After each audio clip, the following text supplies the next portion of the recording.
I headed to the hills after learning of my wife's affair.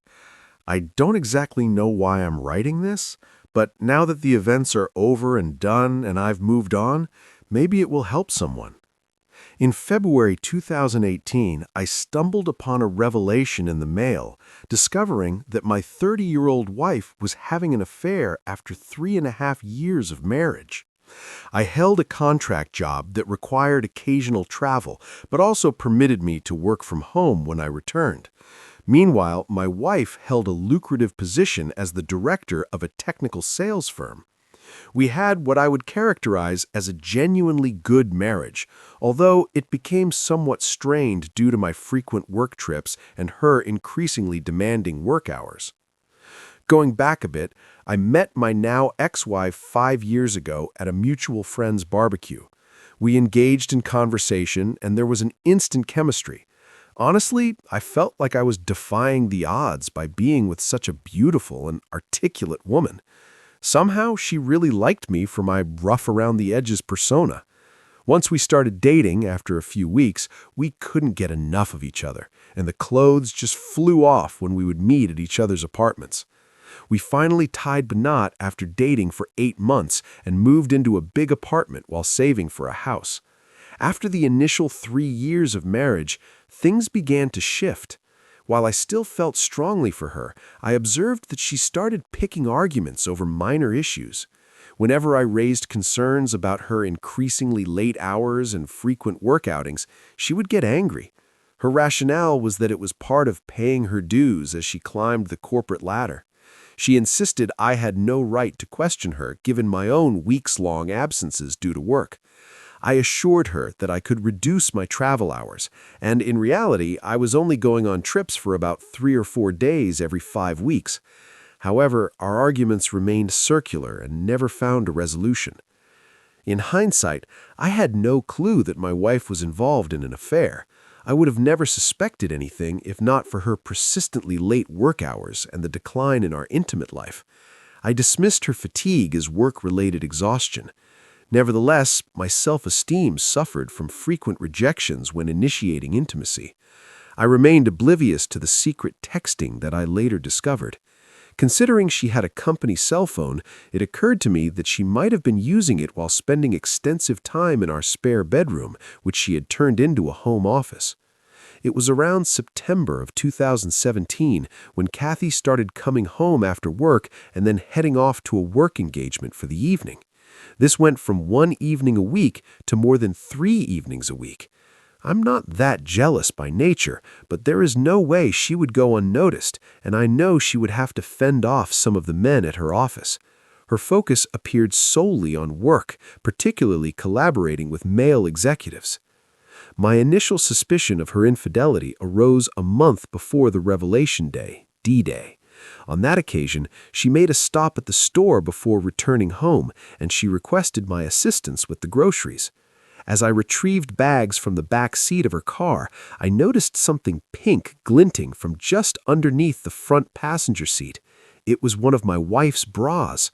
I recognized it as hers since she likes the ones from a particular apparel store.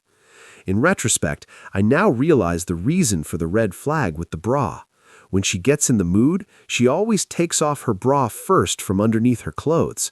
I don't know exactly why, but I instantly just had a sinking feeling in my gut when I saw this. I could not rationalize what her bra was doing under the seat. I just left it there. It almost made me sick, and my heart must have been racing like crazy, because when I returned to the kitchen with the bags, Kathy asked if I was okay and that I looked like I had seen a ghost. I shrugged off her comment, doing my best not to display any anger or sense of betrayal. Though I concealed my feelings that evening and the following days, I couldn't shake the suspicion. Determined to uncover the truth, I began piecing together the clues, realizing I had no concrete evidence except for the unsettling incident with the bra. We live in a fairly large city, and her work is in a downtown office building. I kind of took my focus off of the affair idea for a bit and decided maybe I should give her more attention. One Friday after work, I made a nice dinner, set up the dining table with nice plates, silverware, and candles. I bought a nice bottle of wine and a bouquet of roses, As usual, she breezed in after work, and I eagerly pointed out the dinner I had prepared. Instead of the enthusiastic response I hoped for, she offered a sad smile and informed me that she had plans to meet up with her coworkers at a local hangout that evening. While suggesting a quick bite together before she left, she mentioned needing to jump in the shower first. I think my insides flipped on me and I became completely speechless. I won't tell you what kind of rage I was feeling at that point, but I had finally had enough. While she was in the shower, I grabbed my company cell phone and planted it in her back seat. I'd been thinking of this lately as a way I could track her location with my personal phone. I went in and dumped the meal in the trash along with the flowers.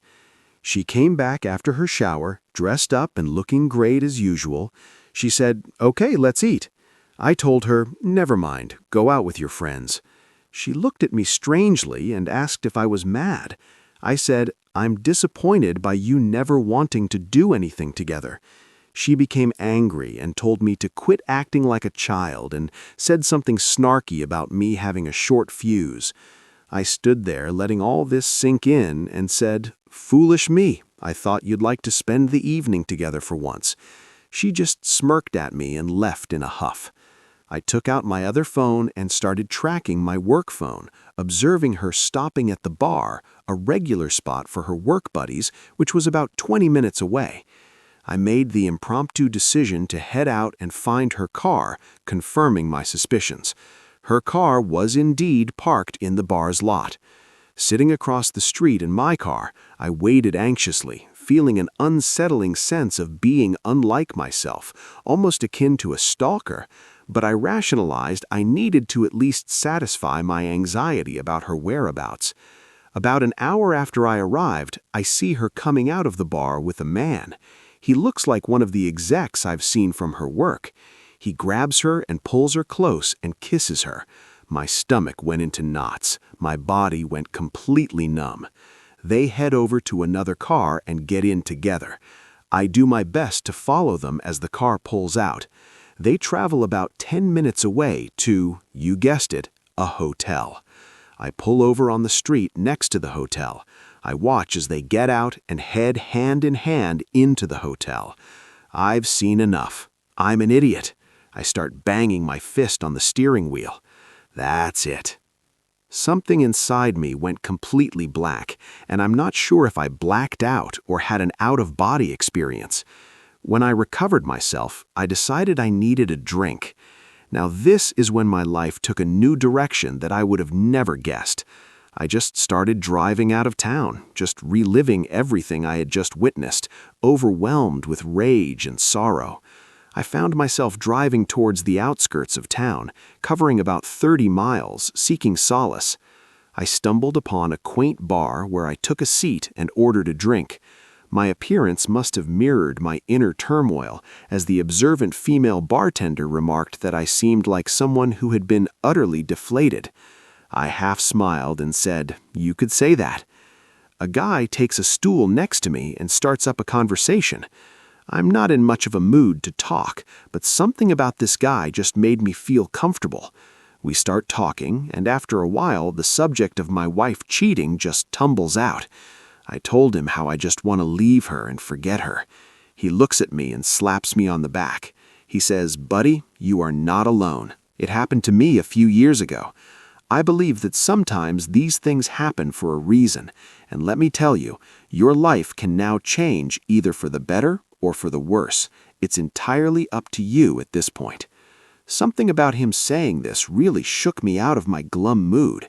I mean, I know I'm hurting, but I've always been able to see things logically, and he is so right.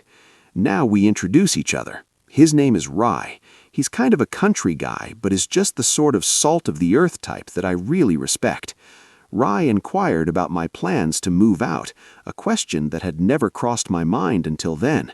The realization hit me that I no longer wanted to be in the same vicinity as my wife. The intense emotions of fight or flight surged within me. Sympathetic to my predicament, Rye offered support and suggested a plan.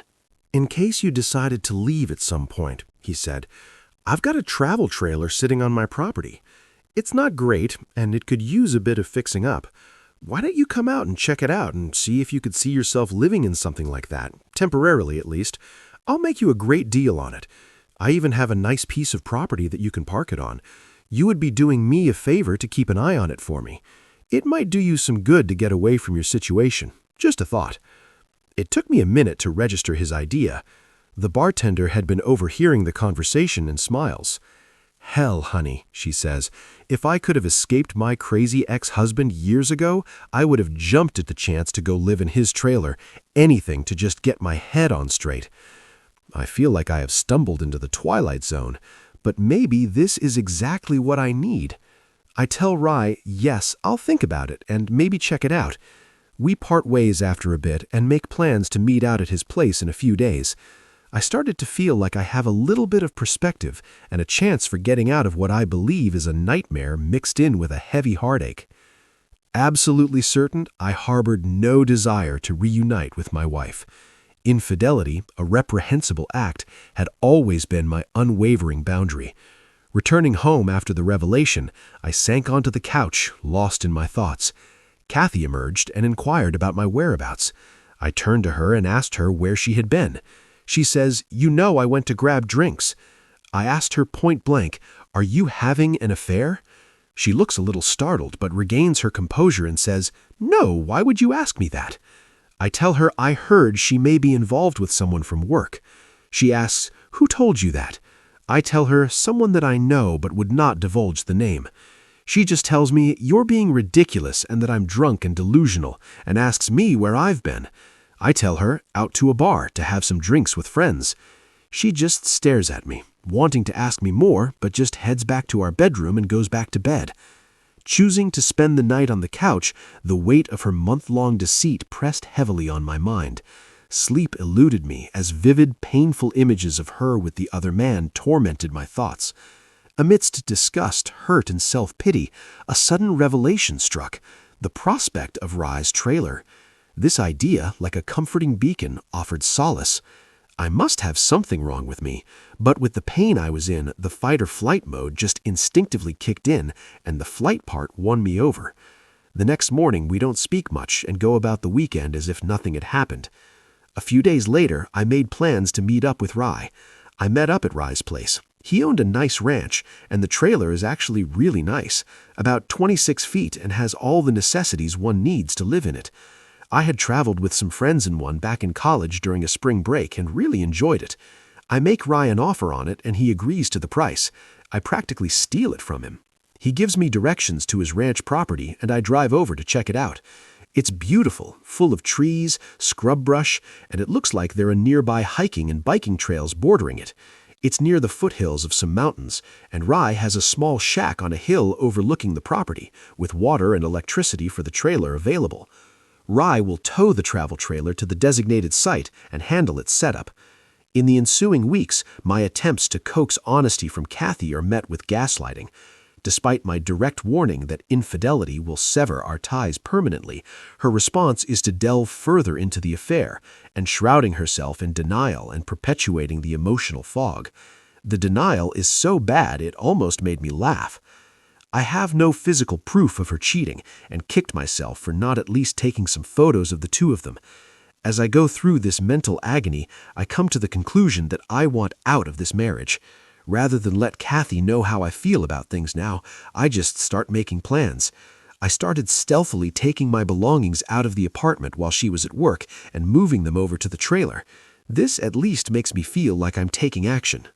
I did notice a change in Kathy during this time, as she has been acting nicely around me. But in my mind, too little too late. As she continued her little company outings after work, I decided I too needed a break. In fact, as she was heading out for the evening, I also got dressed around the same time. She looked at me and asked where I was going. I just said I was meeting up with some friends. She started to ask, and I just told her she didn't know them and she wouldn't enjoy all the shop talk. This is exactly what she would tell me when I would ask if I could join her at one of her office outings. She kind of had a hurt look on her face and says, "Okay, have a nice time." I said I definitely would.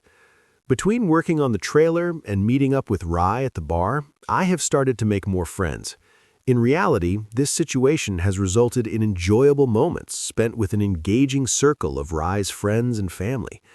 To maintain a healthy balance, I've opted to moderate my drinking, steering clear of potential pitfalls. Around this juncture, Kathy informs me of an upcoming work-related trip the following week. I ask her who is all going, and she tells me the executive team and some department heads. I just look at her and tell her I hope she has a really great time with her boyfriend. I kind of wish I hadn't said that, as it started a lot of arguing back and forth. In a lot of ways, I wish I knew more about her affair partner, but as Rye put it to me, in the long run, it doesn't matter who the other guy is. It only matters that she decided to step out on you. She burned down the marriage. She can own it or deny it, but facts are facts, brother.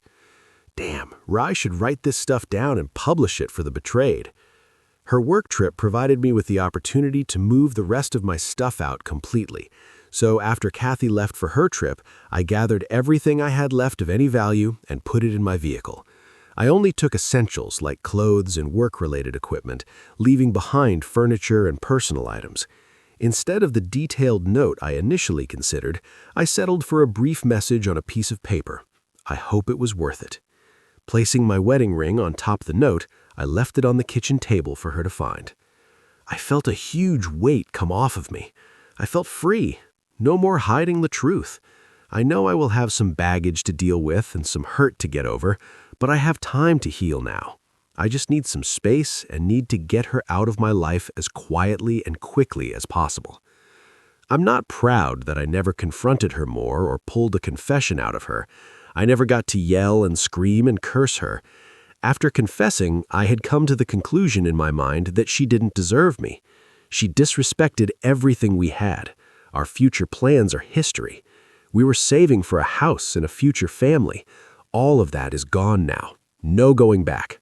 I don't owe her a damn thing. She can deal with the fallout. Aftermath. I didn't have an agenda at all. I didn't contact a lawyer or anything. I just wanted to get some clarity. I really enjoyed my new trailer, and the mountainous air was exactly what I needed. In the following week, I took up running again, and it felt great to be alive. I never answered any of Kathy's texts while she was away. There wasn't much to respond to. They were just highlights, such as "we just landed" or "having a team dinner." She did send a few asking, "Where are you guys?" and "let me hear from you," etc. The day she returned home, my phone blew up with constant texts and calls. After the first day, her mother even tried calling me. There's only my dad left on my family side, and we aren't close, so she didn't try to get him involved. After the first few crying messages, I never bothered to listen to the rest of her voicemails. Her texts consisted of, "What is this? We need to talk. I don't know what you think you know, but there is nothing going on. I'm not involved with anyone. I'm not having an affair." After a week of not responding, she finally leaves me a text saying, "I'm sorry things got out of hand. I was involved with someone at work, but it meant nothing. I got caught up in my work, and you were gone a lot, and I just made a mistake. I was going to end it." Huh, a mistake? This was the confession I had been seeking all along. For some reason, it just made me dislike her even more. Why couldn't she be honest?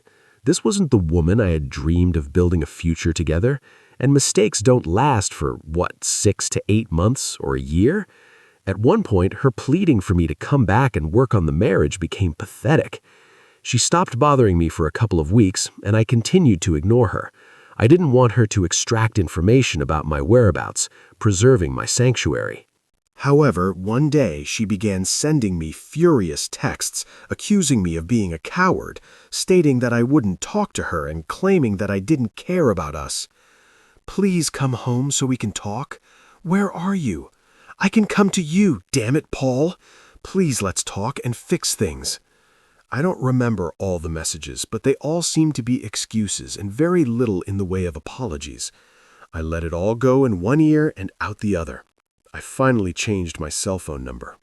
Update, June 2018. Kathy sent me an email telling me she had retained a lawyer and was filing for divorce.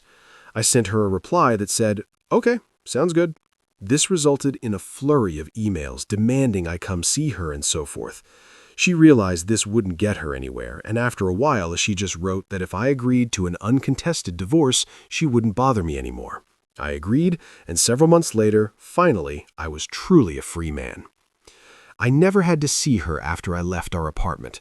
No closure for either of us, but it seemed like that was more important to her than to me.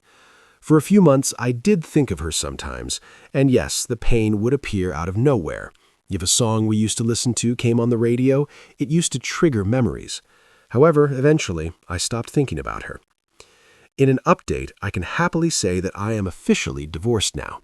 Things are going really well. In fact, I've met a fantastic girl. I encountered her while out on a run on the trail just down the hill from where I live. I helped her change a flat tire, and we really hit it off. She's amazing and cute as hell, though a few years younger than me. She loves my lifestyle and calls me my mountain man. I'm in no hurry to get serious, but I'm not about to give up on women completely. I'm still up here in the trailer, I have no plans to change anytime soon, and I've simplified my life quite a bit. I love the outdoors. It helped me get over my ex-wife, the heartache, everything. I know everyone handles these things differently. I was lucky to not have children yet and was only into my 3rd year of marriage, so I think I did what was right for me. You don't have to live your life with a cheater. If something like this happens to you, please just don't dwell on it. Just move on with your life. It gets better after you work on yourself. I wish everyone the best life they can have. Pete, you handled it perfectly, and Rye is a ray of hope, your guardian angel. OP shared a small update. I appreciate the supportive comments. Unfortunately, this story reflects a harsh reality concerning my ex. We haven't had a direct conversation since the divorce. I receive occasional emails, but I choose not to respond. While curiosity tempted me to consider replying, I refrained. However, approximately 3 weeks ago, I bumped into a mutual friend who mentioned that Kathy was not a happy camper, unlike me. Laughter ensued. She said that my ex had told her that I will always be the one that got away, and if she ever got the chance, she would try to win me back and tell me everything that went on. I didn't press the friend for too much detail, but I do have more info that I'm a bit hesitant to share. Now to the big update. Is my ghosted ex-wife possibly tracking me down? Just wanted to update on the situation I found myself in with my ex-wife, and have rewritten this about 5 times to make it legible. As mentioned in my previous post, I was concerned that my ex-wife was trying to track me down in an attempt to reconcile or something. I had moved some 2 hours from where we used to live. I saw her last weekend in a coffee shop I go to frequently in the town that is near to where I live. I was suspicious that it was not a coincidence that she was there. Luckily, I was able to leave before she saw me. Update. I came back into town this past weekend to grab a few groceries and went to grab a coffee in the place I usually go to, as well as work on some documents I needed to fill out for work using their free internet. Exiting the coffee shop, I headed towards my truck. Suddenly, I heard my name being called. Paul! Glancing across the street, my heart sank. There she was, Kathy, my ex, waving at me. It felt like the apocalypse had arrived. Stunned, I stood frozen as she dashed across the street. Expecting a hug, instinctively I held my arms out with palms facing outward, and she stops. She looks at me, really hurt. She then says, "Paul, I have been looking for you. I heard you moved out here and wanted to see you. Can we talk?" I feel like a trapped animal, guys. I really did. So I relented and said, "Okay, let's find a table or something and we can talk for a minute." She asked if we can go to my place, and I just flat out said no. She follows me down to a bench outside a little shop at the end of the block. She starts by saying how much I've changed and how she loves my new look, my beard, blah blah. She liked how my physique had changed, how I looked so fit. She puts on a good act, and guys, she looked hot. She had on these little white shorts and a tank top, and her hair in a ponytail like I used to like. My radar was on high alert, and I could tell she was really turning on the sex appeal. I had to really rein myself in here and see where this was going. She began with an apology for the affair, acknowledging that karma had struck her hard following my departure. Her company discovered the affair, creating such an unpleasant environment that she eventually resigned. Her affair partner, who had a fiancé at the time, received a reprimand and was relocated to a different position within the company. Blaming her for his relocation, he lashed out, prompting her to disclose the truth to his fiancée, leading to the end of their relationship. She lowered her head a little and started crying. I just sat there looking around, not having anything to say. She straightened up and stared at me for a bit. I asked her what she wanted from me. She wanted to tell me that she never intended to start an affair, that she felt like she was drawn in by all the politics and positioning in the company, and thought the AP really manipulated her with his charisma and power within the company, and that she stupidly thought she was using him as much as he was using her. She was going to come clean with me, especially after I accused her of having an affair. She hated herself during that time, and the after-work drinking was her attempt to medicate from the guilt. That right after I left her, she felt so foolish, so alone, like her heart just imploded with loss. She immediately broke things off with her AP. She believed that since I wouldn't reach out or communicate with her, she had to seek me out to try and make amends. Her intention was to see if we could start over with a clean slate, even though she knew we were already divorced. I just stared at her, and then I confronted her, roughly summarizing our conversation. How dare you think you can just come out here and think you can just wipe away all the crap you caused? I'm to forgive everything you did to ruin our marriage? I told you before, if you cheated on me, we were through. There is no forgiveness. There is no reboot of this relationship. You killed it. You destroyed what we had the minute you stepped out on me. How stupid do you think I am? I followed you one night and saw you go into a hotel together. Do you know that? I then realized that I had been raising my voice and people were starting to notice. She started to sob. She grabbed my arm. I let her cry on my shoulder a little before nudging her away. She looked up at me. I deserve all this. I know I do. Can you at least let me take you to dinner or something? I don't want to leave. I want to talk more. I want to make sure we have everything out in the open. I need time with you that you didn't give me before.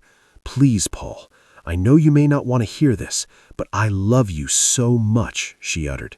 I didn't realize how much I loved you until you left me and shattered me.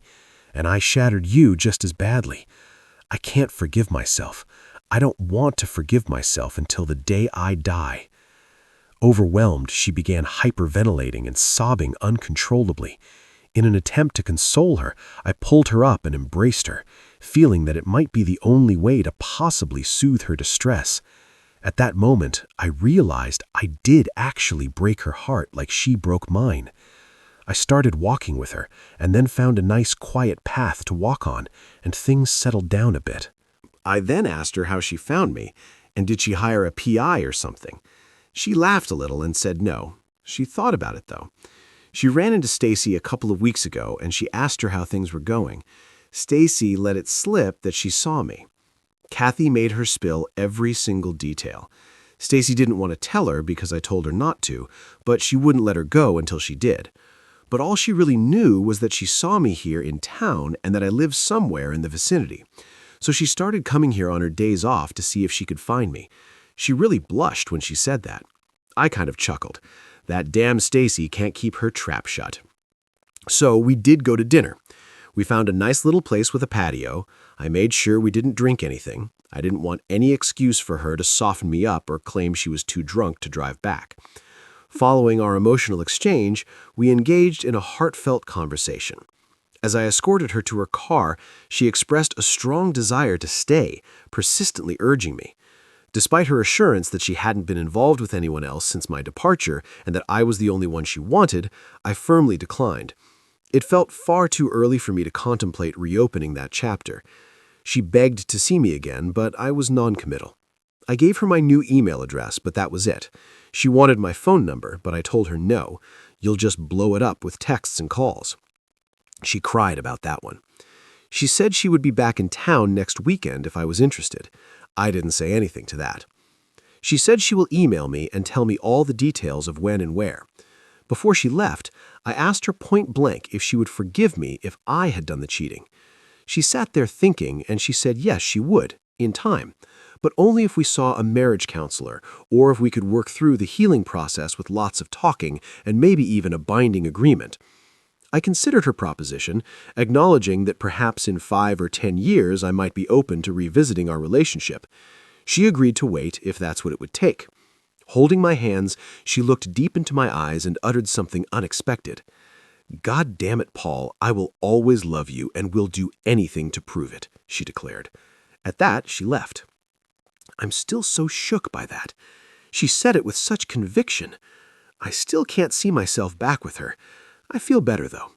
Right now, I can't even see her as in friends with benefits. Maybe a friend, but damn, I just don't know if we could ever work out again. Don't call me a chump, because second chances are rare in my book. I went home and had a nice long run and a few beers and felt I was in a good place. Now, can someone guarantee me that she wouldn't ruin that? I don't know. I just don't know. It's too fresh on my mind, but I have the luxury of time to sort all this out and get some perspective. Now, to the second update. Okay, so this will probably be my last update. I posted my story on Reddit, but the mod kept removing it. To recap, my ex-wife did find me, and we did talk after over a year of her being ghosted by me. Her intention in finding me was indeed to reconcile and restart our life together. To those that wrote to me predicting that I would be the typical beta male fool and forgive her and fall back in with her, you will be sorely disappointed. She recently sent me a lengthy email expressing her love and remorse for the affair once again. She proposed visiting for the weekend. However, I firmly rejected the idea. I found contentment in my solitary lifestyle, residing in my secluded spot, and aimed to keep my life as uncomplicated as possible for the time being. I have enjoyed the company of several women and friends, and at 32, feel there is no hurry in changing things. I have my own self-determination roadmap, and I intend to follow it for now. So, in answering her email, I refused to give her my new phone number. I laid it all out. I told her no, I do not have any intention in reconciling with her. She made her bed. I no longer trust her, nor do I know her any longer. I wish her the best and will consider her a possible friend maybe someday in a future yet to be determined. My vagueness really frustrated her. So she replied with something very telling. She was, of course, thoroughly disappointed in my response, but she also informed me that she had accepted a job offer several states away, and her real intention all along was for me to come with her. She's aware that my job is remote, allowing me to live anywhere I desire. She believed I might entertain the idea of joining her, envisioning a fresh start in a new location for both of us. With limited time remaining before her departure, she was eager to meet in person and make a compelling case for our potential future together. Fortunately for me, I have to leave for business for a week, so our time is up. Thank God. So she will be gone from my life now. I imagine I will get a few more emails for a bit longer, but in time, I believe she will realize her time with me has expired, and she will have to find someone else. And she may cheat on them, too. Just thought I would share the update. So guys, live your best life, get rid of that old baggage, and empower yourself to move forward. Good luck to you all. Continue living your best life. OP posted an update in the comments. Update. Okay, I've been bombarded with update requests, so here it is. I finally had enough of her emails. I told her I'm done with her and do not want anything to do with her ever again. No offense, but it was time to tell her to go find herself someone else who cares.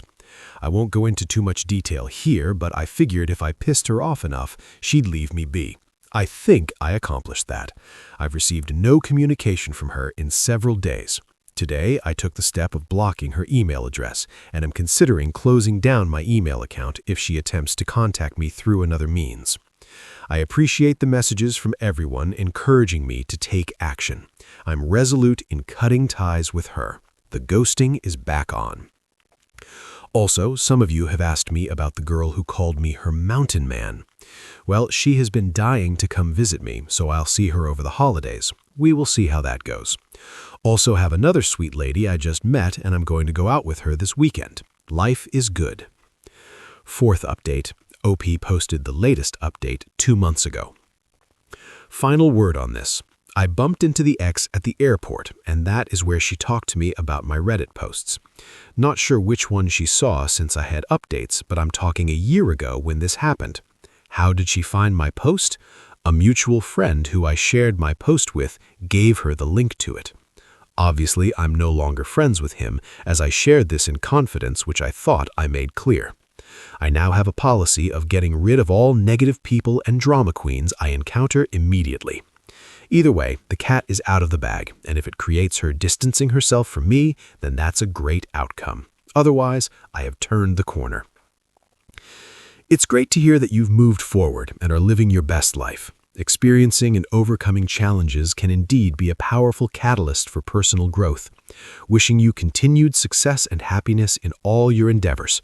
If sharing your story helps others reflect on their own actions and choices, it may contribute to positive change. Thank you for sharing your journey, and may your future be filled with joy and fulfillment. But it seems unlikely. If anyone's getting confused about the timeline, just know that everything between the main story and the last update went down over a 2-year span. Let's check out the comments before we wrap this up. A friend of mine went through what you were going through at the moment. Only difference was he was engaged, not married. He ghosted her immediately as he found out, and her affair fog disappeared. She was distraught and went into severe depression for months. Missed him like crazy. Contacted his family and friends for months to apologize to anyone who knew. Most people condemned her initially, but she took it like a pro. I liked her, actually. She was friendly, funny, and was great to hang around with. Like, she would actually make an effort to know his friends. She had few of her own, while he had lots. She found him and apologized a lot. He didn't accept her, but they started chatting. He was loving his life career-wise, freedom-wise, and had lots of girlfriends. He told her that he had enough women for a lifetime. It seems like the person you're talking about was involved with women who, despite being attractive, didn't possess the same aura as his ex. Despite feeling envious and sad, the ex continued to stay in touch with him. Later, he revealed that he started a physical relationship with her without emotional involvement.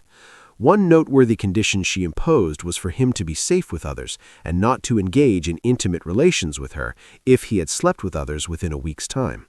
So basically, he was sleeping around while she wasn't at all, except him.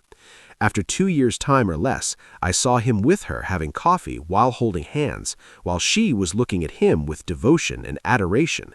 I was actually glad, and when I met them, I was actually nice to her. Apparently, I was the only one who was nice to her when she came to me initially. That was 3 years ago. Now they are re-engaged and quite happy. She had actually changed. The thing is, she passed the test to redemption according to him, which was quite painful for her, seeing him with other girls and her patience to be able to answer tough questions whenever he wanted. It appears that the person would taunt his ex about past experiences, perhaps outings or holding hands during activities like shopping. Despite being startled, the ex would calmly respond, denying the specific experiences mentioned by the person. These incidents continued for about a year until he ran out of questions. So, friends, I believe in reconciliation, but the efforts by the wayward spouse should be genuine. Good luck.